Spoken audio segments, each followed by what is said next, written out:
Credit where credit is due, folks. I've always believed in it, really is. Nobody in the last couple of years has knocked ITV racing as much as me. Absolutely nobody. Many agree with me. Some now and again get on my back and say, if you carry on knocking it, what are you going to have? You're going to have no racing at all on the TV. And I get that. That said, I'm not going to knock it today. I'm going to do quite the opposite. I'm going to praise something about it. After the tragic episode yesterday down south with the family that had been crossbowed, we did a video on it last night. I mean, it's absolutely shocking. It really is. I knew ITV were going to mention it, and I thought I could see Ed Chamberlain being front and centre all over this and going well over the top. Luckily, he did mention it on more than one occasion, but he never did his usual. It wasn't all saccharine. But they had a little bit of a tribute from Richard Hoiles, and I've got to say, I thought it was absolutely fantastic. I really, really did. We're wearing a hat now. I take it off to Richard Hoiles. It was a great tribute. It was all good that he said, but the bit that got me is the bit where he said, when we have our Christmas do, we have a Christmas do, and then we retire to the pub, and we're in the pub, he said, and within an hour, he's always mentioned his wife and his children. Then he gets the photos out, showing them at primary school and what have you. He said, you can set your watch by it, he does it every single year. And it ends up, he's even shown them behind the bar to the bar staff. He's just so proud of them.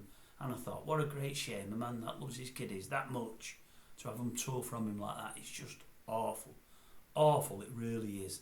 On the back of that, the imbecile that's done it, we now hear that he's in a pretty bad way, thankfully. I think he's tried to shoot himself with one of these crossbow, one of these bolts from it, and he's made a bit of a mess. I believe he hasn't been able to speak to the police yet.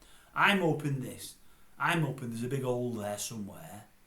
I'd like him to pull through, really. I'm hoping he can probably never talk again. I'm hoping he can't eat, he can only take liquids. I'm hoping he gets nowhere near shoelaces, belts, bed covers, so he can't hang himself. And I hope once a week fellow inmates beat him up. Well, that's awful. That you shouldn't say that. Once a month, I hope he gets beaten up. What he's done to that man and his surviving daughter is just, you just can't quantify it. It's just awful.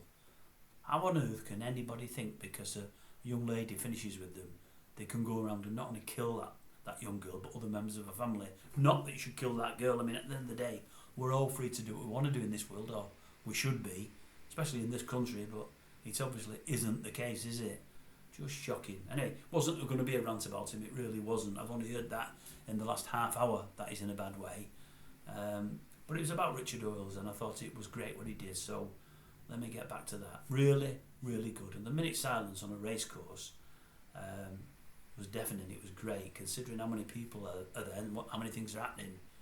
Great minute silence it was. So, well done ITV. Can't believe I've just said that, but I'll say it again. Well done ITV. Very, very well done Richard Hoiles. Much appreciated that was. Well, appreciated is the wrong word. I'm in a position to appreciate it, but I thought it was absolutely fantastic.